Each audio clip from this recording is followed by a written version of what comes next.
أهلا بيكم يا شباب في المراجعة النهائية الكبرى لنظرية العقد والالتزامات. جاهزين؟ الأصول الأكاديمية والنظريات كلها عندي، وأنا بقى دوري أترجم لكم كل الكلام الأكاديمي المكلكع ده لأمثلة عملية وبلدية من الشارع عشان تثبت في دماغكم وما تتنسيش أبدا. يلا بينا نبدأ الماراثون، مش عايزين نضيع أي وقت. عشان ندخل في المود على طول خلينا نجاوب على سؤال التحدي اللي سبناكم بيه المرة اللي فاتت. إيه الفرق الجوهري بين العقد العرفي والرهن الرسمي؟ السر كله في التفرقة بين الالتزام الشخصي والحق العيني. العقد العرفي مهما كان مش بيرتب غير التزامات شخصية بين أطرافه بس، وما ينفعش نحتاج بيه في مواجهة الكافة.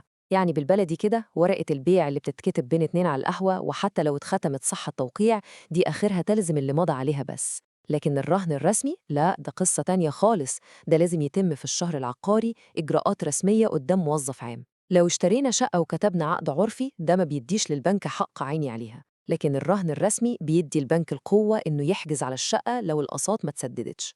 الشكل الرسمي هنا مش مجرد ورقة زيادة، ده ركن أساسي مفيش هزار فيه. طيب، ندخل بقى على تقسيمات العقود. أول حاجة بنفرق بين عقود المعاوضة وعقود التبرع. القاعدة بتقول إن عقد المعاوضة هو العقد اللي بياخد فيه كل متعاقد مقابل للي أداه، والتزاماته بتبقى صارمة جدا ومتبادلة.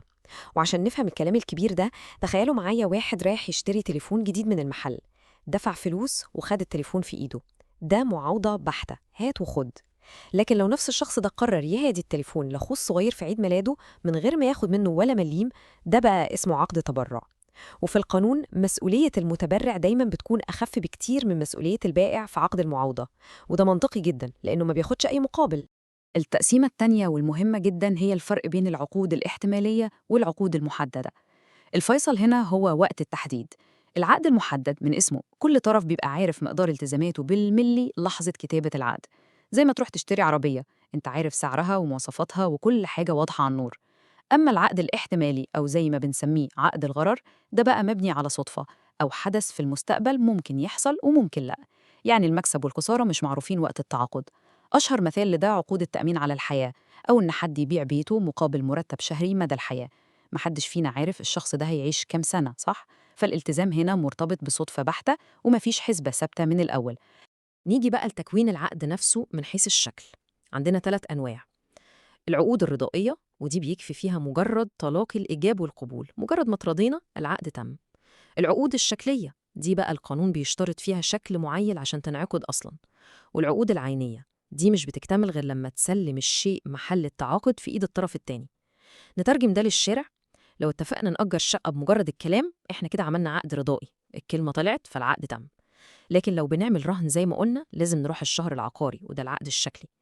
أما العقد العيني زي عقد الوديعة، لو قلت لك هسيب أمانة عندك وسافرت من غير ما اديها لك، العقد ما تمش، مش هيتم غير لما أسلمك الأمانة دي في إيدك فعلا. وزي ما انتوا شايفين في النص اللي قدامنا، المشرع أحيانا بيعتبر الشكلية دي مش مجرد إثبات، لأ، دي منزلة ركن خامس للعقد. التراضي لوحده لا يكفي. المشرع بيعمل الحركة دي عشان يضرب جرس إنذار للناس، بيقول لهم خدوا بالكم، التصرف اللي بتعملوه ده تقيل وخطير ومحتاج تفكير عميق وورق رسمي يثبته، مش مجرد كلمة اتقالت في قعدة ولا هزار على الكافيه. الباب الأول في مراجعتنا واللي محتاج تركيز عالي جدا: عيوب الإرادة. الغلط، التدليس، الإكراه والغبن. خلونا نغوص فيهم. أول عيب هو الغلط، بس خلوا بالكم، مش أي غلط يبطل العقد.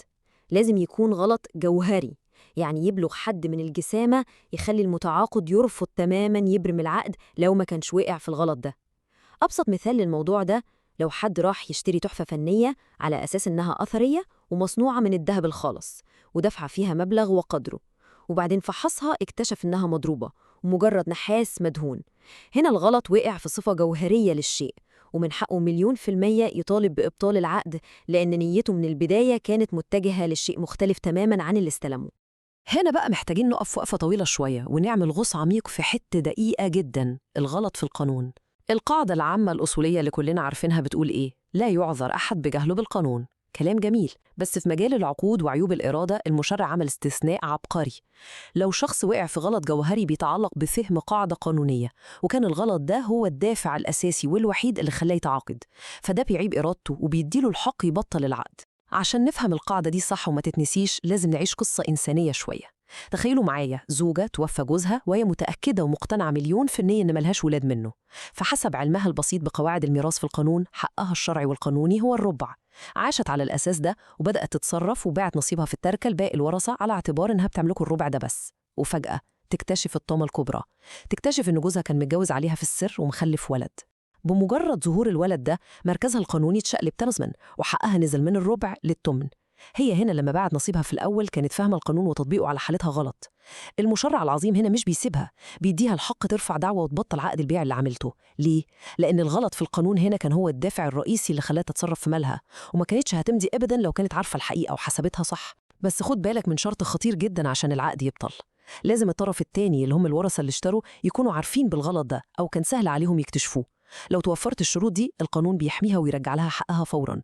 دي من أروع تطبيقات العدالة في القانون المدني. تاني عيوب الإرادة معانا هو التدليس. والتدليس ده مش بيحصل صدفة، ده بينقسم لعنصرين متلازمين: عنصر مادي اللي هو استخدام طرق احتيالية وألعاب، وعنصر معنوي اللي هو نية التضليل عشان توقع الطرف التاني في الفخ. يعني التدليس مش مجرد كدبة بيضة بتتقال في الزحمة، لا، ده خطة متكاملة مسرحية محبكة للإيقاع بالضحية، كذب وخداع ومناورات مقصودة عشان الشخص التاني يصدق ويمضي على عقده وهو متغمي. وزي ما النص بيوضح، المشرع بيشترط إن العنصر المادي ده يوصل لدرجة عالية من الجسامة. يعني مجرد الكذب المألوف بين التجار في السوق أو إن بياع يقعد يشكر ويبالغ في وصف حلاوة البضاعة بتاعته، ده مش بيعتبر تدليس يبطل العقد. التدليس الحقيقي المعتبر قانوناً بيحصل لما الموضوع يوصل لدرجة استخدام أوراق مزورة أو حيل معقدة وتلاعب يخدع الشخص العادي ويخليه فعلاً ينخدع ويمضي بناءً على المسرحية دي.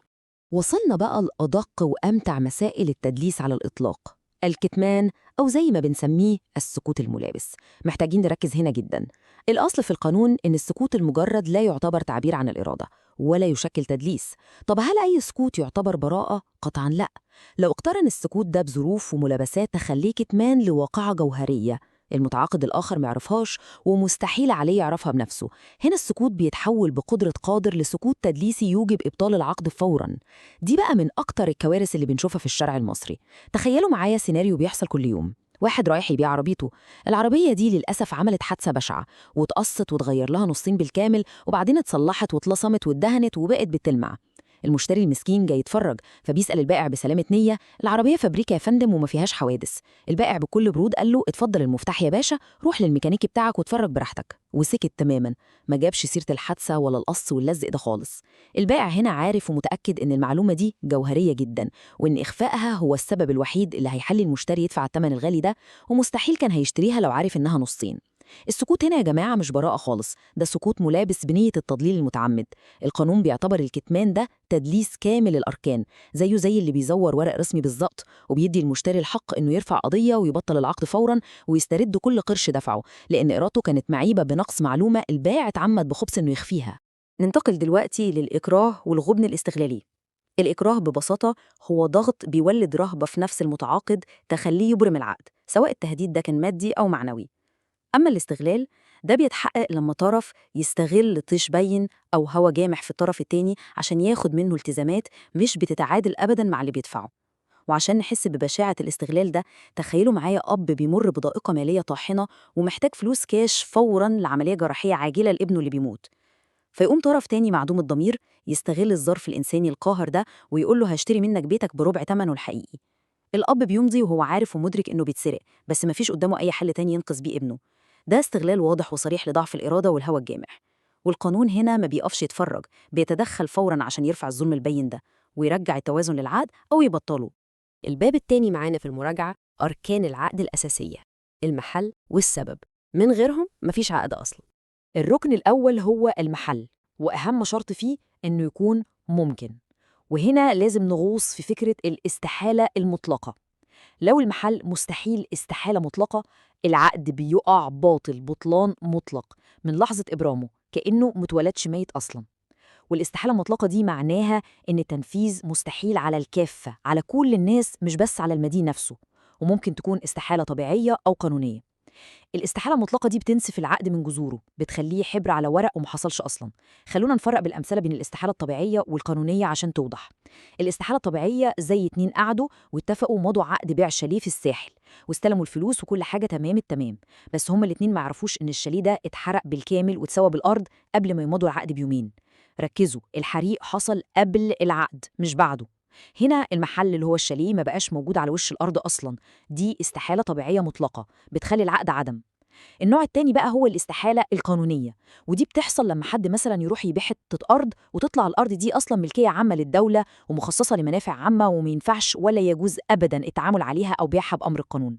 هنا الأرض موجودة ماديا وتقدر تمشي عليها وتلمسها، بس القانون بيحط عليها خط أحمر عريض وبيقولك مستحيل تتباع.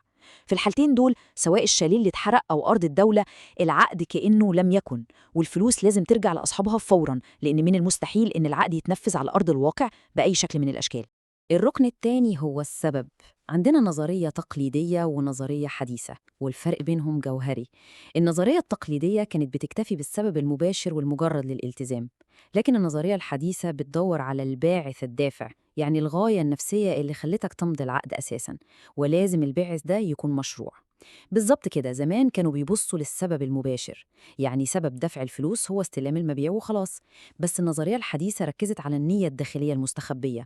لو حد اشترى أو أجر بيت والمحل سليم والفلوس اتدفعت، بس نيته إنه يعملوا مصنع سلاح غير مرخص أو مكان لأعمال منافية للآداب، هنا الباعث الدافع غير مشروع ومخالف للنظام العام، وبالتالي العقد كله يبطل. المشرع هنا مش بيكتفي بالظاهر، ده بيدور على النية الحقيقية ورا العقد. الباب الثالث والأهم في الحياة العملية، عقود الإذعان والعقود الإدارية، وإزاي القانون بيحمي الطرف الضعيف. شروط عقد الإذعان واضحة جداً، مش أي عقد مطبوع نقول عليه إذعان. لازم الطرف القوي يكون محتكر لسلعة أو خدمة من الضروريات اللي لا غنى عنها للمستهلك، والعقد يكون متوجه للجمهور بشروط عامة وثابتة ما فيهاش أي مجال للنقاش، زي بالظبط عقود شركات الكهرباء أو المية أو الاتصالات. الموظف بيديلك العقد مطبوع تمضي عليه، ومفيش حاجة اسمها تقول له معلش ممكن نغير البند ده أو نتفاوض على السعر. الإذعان هنا إجباري، لأنك ببساطة ما قدرش تعيش من غير الخدمة دي، فبتضطر توافق على كل شروطهم من غير فصال ولا كلمة. بس عشان المشرع عارف إن دي علاقة غير متكافئة، ما سابش الطرف المذعن بدون حماية. نظراً لانعدام حرية المناقشة، القانون منح القاضي سلطة استثنائية وعظيمة للتدخل. يعني القانون بيدي القاضي الحق إنه يمسك الشروط التعسفية دي ويعدلها أو يلغيها خالص عشان يرفع الظلم عن المستهلك. وكمان لو في أي بند غامض في العقد ومحتمل أكتر من معنى، القاضي دايماً بيفسره لمصلحة الطرف الضعيف مش لمصلحة الشركة اللي كاتبة العقد. دي حماية قانونية قوية جداً للناس، بتعوض التفاوت الكبير في القوة وقت التعاقد. أما العقد الإداري فمعياره مختلف تماماً. الدولة هنا بتتدخل بوصفها صاحبة سيادة وسلطان، مش كفرد عادي بيبيع ويشتري. العقد الإداري هدفه تسيير مرفق عام، ودايماً بيتضمن شروط استثنائية مش بنشوفها في روابط القانون الخاص. الإدارة هنا ليها سلطات واسعة جداً، بتسمح لها تعدل العقد بإرادتها المنفردة أو حتى تفسخه لو المصلحة العامة اقتضت ده، ببساطة لأن مصلحة المجتمع كله وسير المرفق العام أهم بكتير جداً من مصلحة الفرد أو الشركة الخاصة اللي متعاقدة معاها. وصلنا للباب الرابع والأخير في ماراثون المراجعة، الوعد بالتعاقد والاتفاق المبدئي. ركزوا في التكات اللي جاية. الوعد بالتعاقد في العادة بيكون ملزم لجانب واحد بس. المالك بيوعد بإبرام العقد لو الطرف الثاني أبدى رغبته خلال مدة محددة. أما العقد الابتدائي ده عقد كامل ملزم للجانبين، وبتترتب عليه التزامات متبادلة وفورية. يعني نضرب مثال، لو صاحب أرض وعد شخص إنه يبيع له الأرض دي لو الشخص ده طلب يشتريها خلال سنة، هنا المالك مربوط من رقبته بوعده، بس الطرف الثاني حر تماماً يشتري أو ما يشتريش براحته. أما العقد الابتدائي زي عقود بيع الشقق اللي بنعملها، كل طرف عليه التزام، المشتري يدفع والبائع يسلم، بس لسه ناقص خطوة التسجيل النهائي في الشهر العقاري. العقد الابتدائي أقوى بكتير ومفيش فيه خيار التراجع بسهولة زي الوعد. وزي ما المصدر بيوضح قدامنا، الاختلاف الجوهري بينهم إن العقد الابتدائي هو مجرد خطوة في طريق هدف نهائي، ويعتبر وسيلة تمهيدية للتسجيل في المستقبل. لكن في الوعد بالتعاقد، الموعود له لسه متردد، لسه عنده الخيار الكامل إنه يشتري أو لا خلال المدة المحددة. لو وافق في المدة، العقد النهائي بيتم فوراً. طب لو رفض أو المدة خلصت من غير ما يرد، الوعد بيسقط تلقائياً وكأن شيئاً لم يكن. آخر تفرقة دقيقة معانا هي بين الإيجاب الملزم والوعد بالتعاقد. الإيجاب الملزم ده تعبير عن إرادة منفردة من طرف واحد بيلتزم إنه يفضل على إيجابه لمدة معينة. لكن الوعد بالتعاقد ده عقد كامل بيتطلب توافق إرادتين، إيجاب وقبول عشان ينعقد. الاتنين فعلا بيشتركوا إن فيهم التزام بمدة معينة، بس الطبيعة القانونية من جوه مختلفة تماماً.